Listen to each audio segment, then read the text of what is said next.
कि यहाँ बता रहे कि हमको मेरे को डर कहा था कि पापा मम्मी जेल भेज दूंगी, तो भी जेल भेज दूंगी, तेरी बदनामी कर दूंगा। यूपी डायल 100 पर तैनात पुलिसकर्मी ने किया रेप।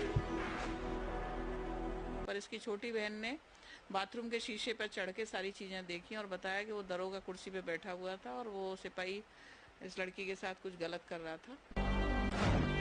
समाचार 24 पर पहली बार बोली मासूम रेप पीड़िता।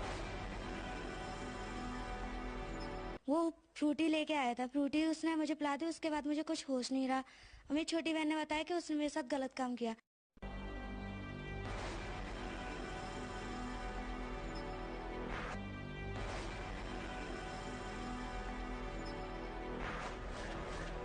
कानून के रखवाले ही जब कानून की धज्जियां उड़ाते नजर आते हैं तो समाज में कोहराम की स्थिति पैदा होने लगती है। मथुरा की इस नाबालिग लड़की के साथ यूपी पुलिस के सिपाही और दरोगा द्वारा की गई रेप की शर्मनाक घटना से न सिर्फ इसके परिजनों पर दुखों का पहाड़ टूटा है, बल्कि जनता की रक्षा करने वाली खाकी वर्दी पर बड़े सवाल उठने लगे हैं। रेप पीड़िता ने अपनी आप बीती कुछ इस अंदाज में बयां की। 1.5 साल से दरोगा किराए पे रहता था और उसके ही रहने से वो सिपाही आता जाता रहता था। और फिर उसने मुझसे दोस्ती कर ली, उसने मुझे फ़ोन दे दिया बात करने के लिए, तो मुझसे बात करता था। उसने मुझे डरा धमका के मसानी पे बुला लिया। क्या नाम था दरोगा का नाम रमाकांत पांडे, सिपाही का नाम प्रवीण उपाध्याय।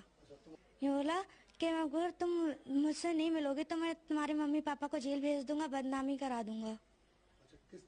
यूपी पुलिस की डायल 100 की सिपाही ने इस दुष्कर्म को करने में अपने साथियों और उनकी कार का भी इस्तेमाल किया था। मसानी से ले गया, किसी दूसरे लोग से अपने दोस्त से बुला लिया। उसने इशारा किया इस गाड़ी पे बैठ जा, मैं अभी आ रहा हूँ पीछे पीछे। उसने फिर वो पीछे पीछे आया। उसके दोस्त ने तो हमें होटल पे छोड़ दिया और फिर वो प्रवीण उपाध्याय जो है वो फ्रूटी लेके आया था, फ्रूटी उसने मुझे पिला दी, उसके बाद मुझे कुछ होश नहीं रहा। मेरी छोटी बहन ने बताया कि उसने मेरे साथ गलत काम किया। और जब मैं होश में आई तो दरोगा कुर्सी लेके बैठा था और प्रवीण उपाध्याय मेरे पास बैठे थे। सिपाही के चंगुल में फंसी इस मासूम ने पुलिस से न्याय की गुहार भी की, परंतु पुलिस है कि सुनने को तैयार ही नहीं।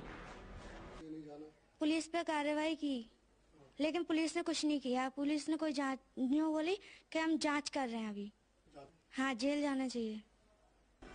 इस घटना की प्रत्यक्षदर्शी पीड़ित बालिका की बहन ने बताया कि उसने स्वयं इस घटना को देखा था।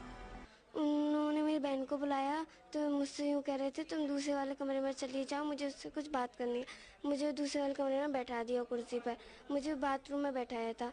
तो फिर मैं बैठ गई तो उनकी बहुत देर तक बात चली। मैंने कहा इनकी देखती हूँ क्या बात चली। तो मैंने कुर्सी को लगाकर पाइप के ऊपर चढ़कर एक खिड़की है उसमें से देखा था कि दरोगा जी तो कुर्सी पर बैठे थे मोबाइल लेकर, और क्या कहते हैं उपाध्याय जी उसके कपड़े उतार कर अपने भी कपड़े उतार रखे थे, उसके साथ गलत काम कर रहे थे। वहीं जब रेप पीड़िता की मां से बात की गई तो उसने अपना दुखड़ा रोते हुए न्याय की मांग की है।